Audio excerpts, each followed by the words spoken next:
What up? What up? What up? It's your boy, man. Let me talk to y'all now about what I was getting ready to talk to y'all about a second ago. That's why do they give out food stamps?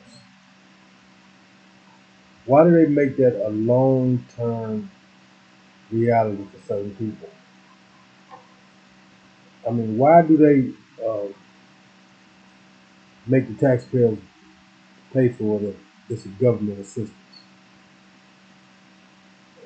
How is it government assistance if the taxpayers are paying for it? I, for one, again, I think I said this before, don't want to pay uh, no taxes for no female that's on long-term assistance.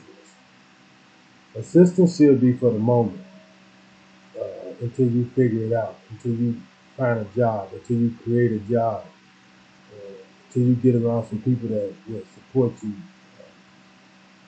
It only should be given for, let's just say, 2 years. If you don't find a job in 2 years, if you don't create a job for those 2 years, then you should be cut off assistance, uh, including Section 8.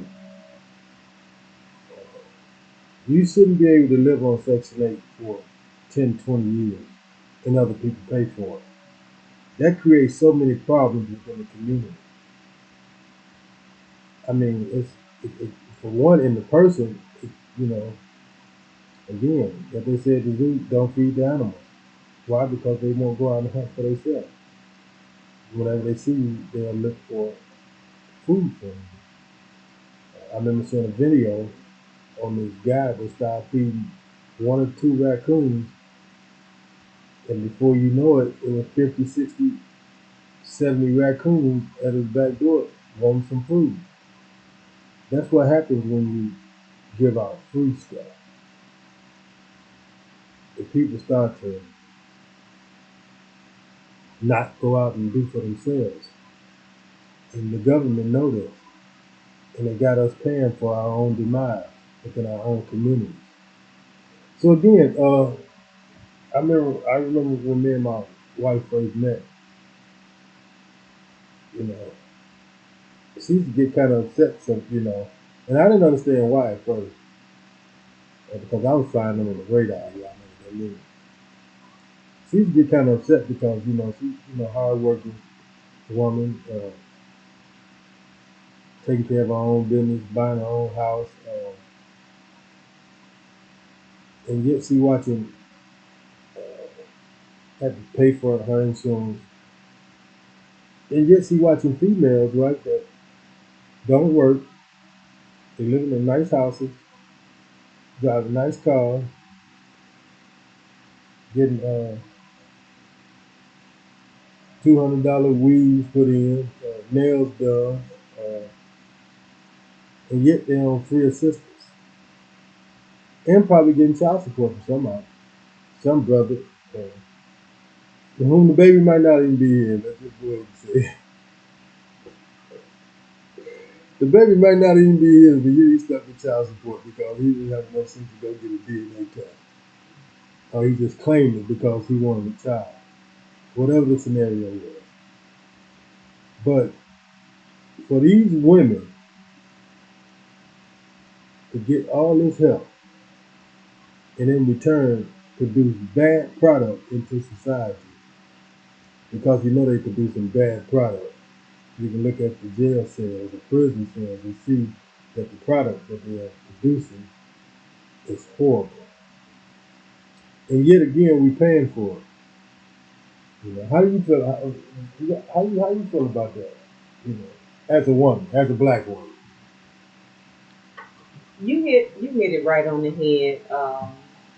It's just disheartening again.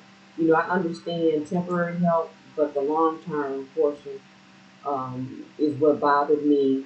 Being around females and every time they got an itch, they went to the emergency room. And I'm like, wow. If I go to the emergency room, that's gonna cost me at least a few $100s. This instead of whatever. But again, I think that it should be temporary. and I feel like you should put it back. I feel like if you use it, you should put it back because we're paying for it and they're not being held accountable, and it shows. I see people riding around in Hummers. Again, like I said, if I can go and wash my hair and do my hair myself, you should be able to too. But they the first one up in the, get their hair done. But you know, yeah, it's very disheartening and it's not fair. No, no, it really ain't fair. Yeah, this can be disturbing, you know, especially when you don't have to, chances are you ain't raising children. Like I said, you can look at the statistics and see that. And I know black men is of the highest rate of men that's in the families in this country taking care of their children. I know that. But yet, the ones that's that's not in the family, the ones that's playing baby daddies and this and that, those are the ones that we're talking about. Have no intention on getting us sex and have no intention on getting a job. Again, just laying up with any and everybody and producing more children so you can get more money. And for these children to go off to prison, it ought to be against the law. But the law is what made it up. So we as a people gonna have to start to police our own selves and start holding people accountable and cutting people out for the nonsense that they're doing. And yeah, we're gonna get on the church too, because the church got a lot to do with this. So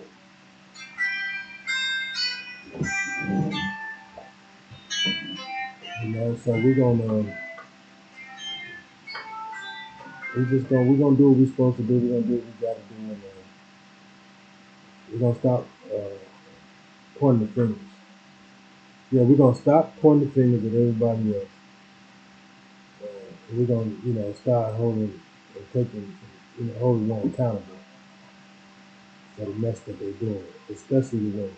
Can I say one more thing? Come on. I think, like when you said accountability, I think that's what really got up under my skin was people that we are taxpayers are paying for their houses, food, you know, health insurance, this, that, whatever. But the entitlement, the entitlement, I guess that just really rubbed me the wrong way. I felt like, girl, if you don't take yourself somewhere and go get some sort of form of education or some certification and pull yourself up by your bootstraps and stop feeling like you're entitled, I guess that's what really rubbed me the wrong way. Yeah. And that will rub you the wrong way. And the taxes, the tax breaks, all of that. Yeah, all that money they get. Yeah, that's just not, because it's not going to the children. Again, it's not for everyone. You can tell who ones who are, utilizing it correctly, but the ones that's around, the house costs more than the car. I'm sorry, the car costs more than the house. Oh, that's right. They don't have a house. They rent or in, like Section 8 or apartments. But again, it just didn't make sense. The math wasn't math. Yeah. Yeah. So again, y'all. You heard it from the man perspective. You heard it from a female's perspective. And again, a lot of this was before I even met her. I didn't put this in her head. So if y'all go talking about he done brainwashed me. No, it don't make. If you don't got to brainwash nobody to see what it is that you're looking at. But this is horrific. And it's time out. It's time out for us to again, man. Stop listening to people tell us what we are. Let's just start showing people who we are. Until the next time, holler at your boy, man. We're going to get at it and we're going to keep at it until we get some things correct.